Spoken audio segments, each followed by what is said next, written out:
I'm standing on a huge Iron Age rampart on the edge of a cliff overlooking Caerfai Bay in Wales.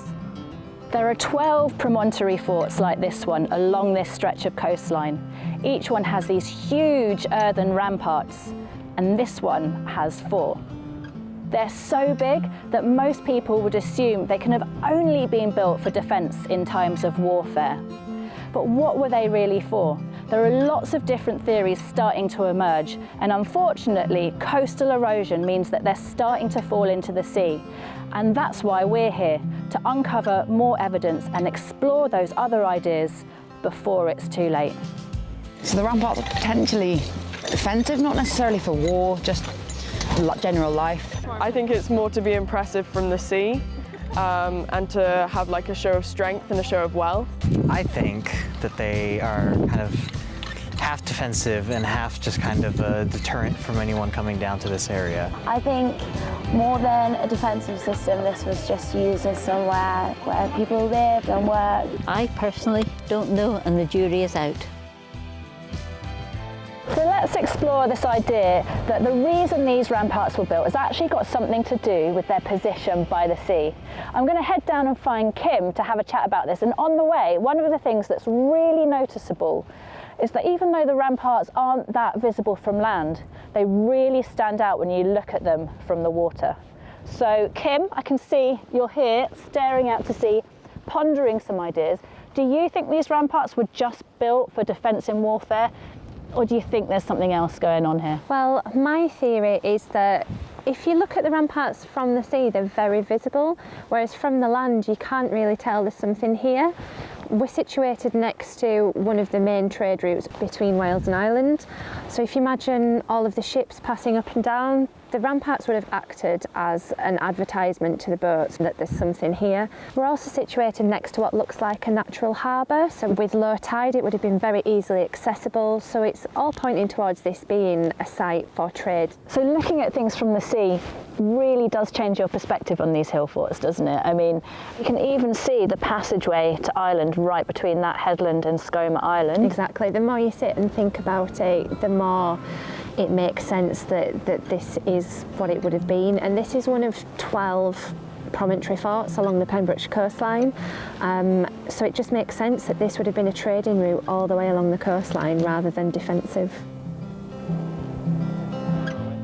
So we're coming up to Indy now to explore a different idea, to explore what was actually happening inside the ramparts themselves, what was happening inside the promontory fort. So Indy, can you tell us a little bit about what you're finding and what you think this site was for?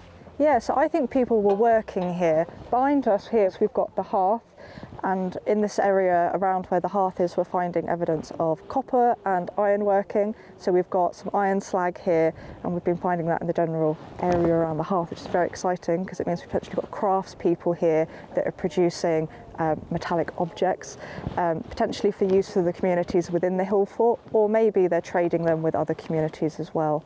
We don't only have evidence of metalworking, we've also got evidence of textiles. So here is a loom weight. This would have been used in textile production. This has also been found within the hill fort. So we've got lots of industry and craftspeople living and working here. Living and working and making things, and also maybe even teaching the next generation. So we also found this loom weight that isn't quite right. They've mismatched the holes, they don't manage to get them all the way through. So it's really nice to see that actually there was a lot happening here. Making, living, teaching the next generation. It's clearly not just about defensiveness, is it? No, there's clearly people are actually living and working here.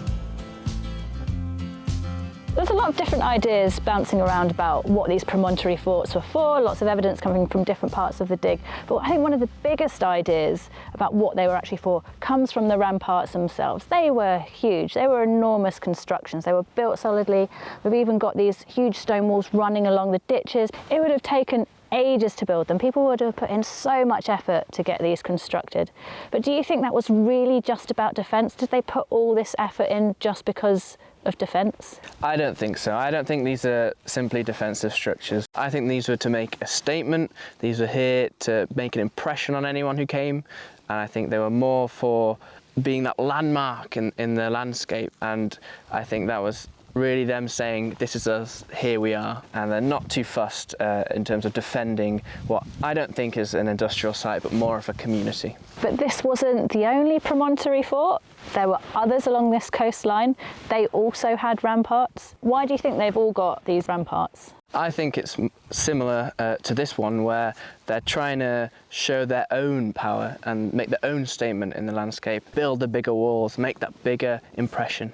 Most importantly though, do you actually think these ramparts would have kept anyone out? Would they have stopped an invasion? I don't think so, because these might be tall here, but they actually taper off towards the end. It wouldn't have really stood up in an invasion. So they might be big, they might be impressive, but actually, if you really wanted to get in, it wouldn't have been that difficult. Yeah.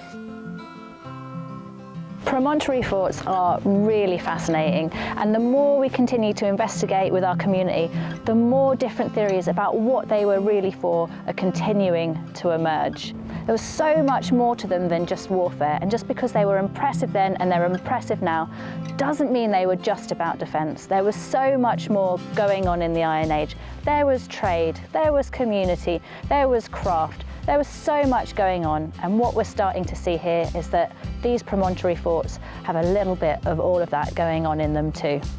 As we've said before, it's really important that we do this research now. These promontory forts won't be here for much longer. They are gradually falling into the sea. Thank you to everyone who has made this dig possible and who has helped us collect evidence that can put new weight behind some of these ideas and figure out what these promontory forts were really for.